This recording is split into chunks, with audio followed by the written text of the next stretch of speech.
여러분 안녕하십니까. 이 송철호 현 울산시장이 이 문재인 정부의 청와대 울산 선거 개입, 울산시장 선거 개입 사건과 관련해서 지금 재판을 받고 있습니다.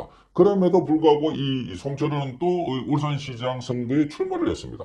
그 재판이 바로 이 문재인의 오랜 친구인 이 송철호를 당선시켜주기 위해서 청와대 7개 부서, 청와대 비서실의 7개 부서와 울산경찰청이 합작해가지고 그래서 송철호를 도와줬다는 겁니다. 대신에 김기현 당시의 울산시장에게 압수수색을 하거나 이 뭔가 비리가 있는 것처럼 이 언론 플레이를 해가지고 결국은 김기현 시장이 낙선하고 이 송철호가 당선됐다. 송철호는 그 당시만 하더라도 선거에 나갈 때마다 패배를 했다. 한 8번인가 졌다고 했어. 그래서 그 문재인이 이 송철호가 선거 당선되는 걸 보는 게 꿈이다 이렇게 얘기를 했다고 합니다. 그러니까 그 주변에 있는 참모들이 움직이지 않았을까. 그렇게 해서 뭐 공약 개발하는 것도 도와주고 압수수색도 하고 그렇게 해서 과감하게 이 송철호를 당선시켰는데 이 문제는 이 재판을 받고 있는 도중에 송철호가 출마한 것도 문제지만 자 본인이 지금 선거 나가니까 재판에 출석할 수 없다 이렇게 해서 오늘 재판이 열렸는데도 나타나지 않았다고 합니다. 도대체 이 법치를 무시하고 대한민국의 법 질서를 이 어지럽히고 있는 이들 세력들을 언제까지 이렇게 할 것인가? 자, 누가 이 세력들을 정지하고 단죄하고 심판해 줄 것인가 하는 겁니다. 자, 그만큼 이들이 법을 무시하고 파괴해 온 것이 어제 오늘 일도 아니고 그게 일상화되지 않았을까. 그러니까 송철호나 뭐 황운하나 최강욱 모두가 다 본인들이 지금 그 수사를 받고 있거나 재판을 받고 있는데 송철호는 이렇게 출마를 했고 그리고 황운하와 이 최강욱은 자 수사를 받는 도중에 출마해가지고 당선이 돼서 지금 자신들이 이 방패막이를 국회의원 배지를 이용하고 있다 하는 비판을 받고 있는 것입니다. 자 판사가 이그 송철호에 대해서 재판에 연기해달라 하더라도 안 된다 얘기했습니다. 그 이유는 딴 것도 아니고 바로 선거법 위반해서 하고 있는 재판이기 때문에 더욱더 안 된다 했는데도 불구하고 재판에 나타나지 않았던 것입니다.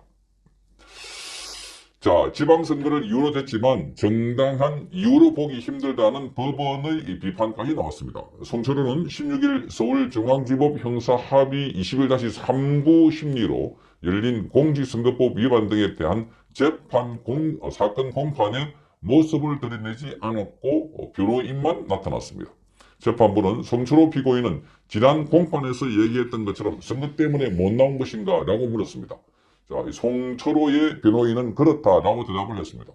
자, 재판부는 피고인이 불출석한 상태에서 재판을 진행하겠다. 오늘 재판에 불출석했고 정당한 사유가 있다고 보긴 어렵다라고 지적을 했습니다. 자, 불출석을 했고 이게 정당한 사유가 아니라는 겁니다. 지금 뭐 선거를 하고 있는데 자, 본인이 이 선거법 위반해가지고 걸려있는 상황에서 자, 이 송철호가 벌써 이 재판을 했더라면 벌써 이 송철호는 이 선거 전에 본인의 선거법 위반 관련해서 판결을 받았을 텐데, 자, 이 친정권 판사들이 그동안 재판을 질질 끌어와서, 자, 벌써 재판이 1심이 끝나지도 않는 상황에서 지금 다시 지방선거가 시작됐다는 겁니다. 이것만 보더라도 지금 대한민국의 법치가 어떻게 움직이고 있는가를 잘 볼 수 있는 겁니다. 그러니까 송철호에게 너무나 유리하게 재판을 질질 끌어가지고 이 재판이 1심도 끝나지 않았는데 다시 이 선거가 시작된다. 그러면 다시 선거가 시작됐을 때 송철호에 대한 재판 결과 당선 무효형이 선고되더라도 이미 끝나버렸다 임기가. 그리고 다시 시작되는 6월 11일 2일 선거에는 본인이 당선되고 나면 그와 관계없는 것이다. 이렇게 해버리면 또 송철호는 임기를 이어가는 것 아닌가. 물론 이제 그렇게 되면 피선거권도 박탈되기 때문에 그래서 이 선거권도 문제가 있다 이거 봐지지만 어쨌든 송철호는 이 재판부를 무시하고 있다. 이게 지난 정권 때 문재인이나 조국이나 송철호나 최강욱이나 뭐 이 윤미향이나 그리고 이 황운하나 이런 사람들의 행태가 아니었나 하는 생각이 듭니다. 자, 송철호는 지난 기일에서 수차례 재판 연기 그리고 불출석을 허용해달라 이렇게 재판부에 부탁했지만은 거절당했습니다. 자, 지난 9일 열린 공판에서는 다음 주와 그 다음 주에 신분하기로 예정되어 있는 증인들이 저와 관계가 없기 때문에 불출석을 허락해달라.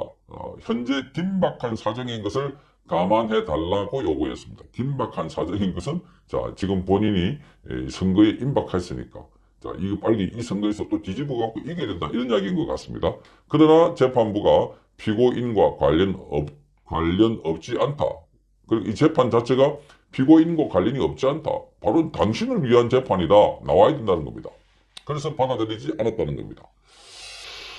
자, 지난달 25일에도 송철호는 이렇게 말했습니다. 지방선거 전 2주 정도가 굉장히 중요해서 그 기간만이라도 재판을 밀어주셨으면 한다. 이렇게 요청을 했습니다. 재판부는 자 다른 재판도 아니고 공직선거법 위반 재판이라며 받아들이지 않았습니다. 바로 이 공직선거법 이 관련해서 지금 문제가 있는데 여기에 잘못되면 당신 앞으로 출마도 못할 뿐만 아니라 자 이미 시장선거 시장 자격도 취소되는 거다 이렇게 말을 했지만 그러나 아랑곳 없는 것입니다. 자 재판부는 이날 장모 변호사를 증인으로 불러서 신문을 했습니다. 장 변호사는 자이 더불어민주당에 의해서 일선경찰서의 일선경찰서 수사계장으로 자천된 것으로 알려진 윤모 씨 고등학교 후배입니다. 윤모 씨. 그러니까 경찰서의 수사 2계장으로 자천된 것으로 알려진 윤모 씨 고등학교 후배인데 자, 장 변호사는 울산지방경찰청 진흥범죄수사대장을 지내다가 당시에 울산시장이었던 김기현 의원에 대한 수사가 미진하다는 이유로 2017년 10월 달에 황운하 의원, 그 당시 울산지방경찰청장입니다. 황운하에 의해서 일선경찰서의 수사 2계장으로 자천된 것으로 알려진 윤모 씨. 이 윤모 씨의 고등학교 후배가 바로 장 변호사입니다. 윤 씨와 이 사건 관련해서 여러 이야기를 나눈 인물이기 때문에 자, 이 증인으로 채택이 된 겁니다. 자, 검찰은 윤 씨가 이 사건 기소가 이루어진 2010년 1월쯤에 뜬금없이 황운하로부터 전화를 받았다. 화를 낸 일이 있나? 이렇게 물었습니다. 여기 이제 장 변호사에게 물은 겁니다. 윤 씨의 고등학교 후배이기 때문에 또 윤 씨와 이런 대화를 많이 했기 때문에 윤 씨는 이 수사를 제대로 하지 않았다 해서 좌천됐던 사람입니다. 그러자 장 변호사는 화를 크게 내지는 않았지만 윤 씨가 법정에서 증인으로 참석했을 때 진술을 잘 해달라는 취지로 전화한 것 아니겠냐 정도로 이야기했다. 이렇게 말했습니다. 그러니까 황운하가 전화를 했는데 진술을 잘해라. 이렇게 이제 뭐 말하자면 압력성 비슷한 전화가 왔다는 겁니다. 장 변호사는 당시 울산시장이었던 김 전 의원 사건의 수사팀이 교체되던 당시 검경 수사권 갈등의 대표적인 사례였던 울산 고래고기 사건을 수사하던 울산청 팀원도 교체되는 일도 있었다. 이렇게 진술을 했습니다. 고래고기 사건의 피의자 변호를 맡았던 장 변호사는 이 두 사건의 담당 경찰들이 지구대 등으로 자천되는 걸 보고 당시 청와대 특검 반장이었던 이인글 변호사에게 제보했다고 증언을 했습니다. 자, 검찰은 장 변호사에게 이인글 당시 특검 반장은 증인으로부터 자, 이렇게 정의되는 것은 장 변호사죠. 장 변호사로부터 피고인 황운하의 무리한 수사 진행과 인사 진영에 대해서 사실관계를 확인한 다음에 이를 보고서를 작성해서 박형철 당시 청와대 반부패 비서관에게 보고했고 박형철은 이를 다시 조국 민정수석에게 보고한 것으로 확인된다. 이렇게 말하면서 이 내용 관련해서 증인이 자, 이인글 전 특감반장으로부터 들었던 내용이 있나라고 질문을 했습니다.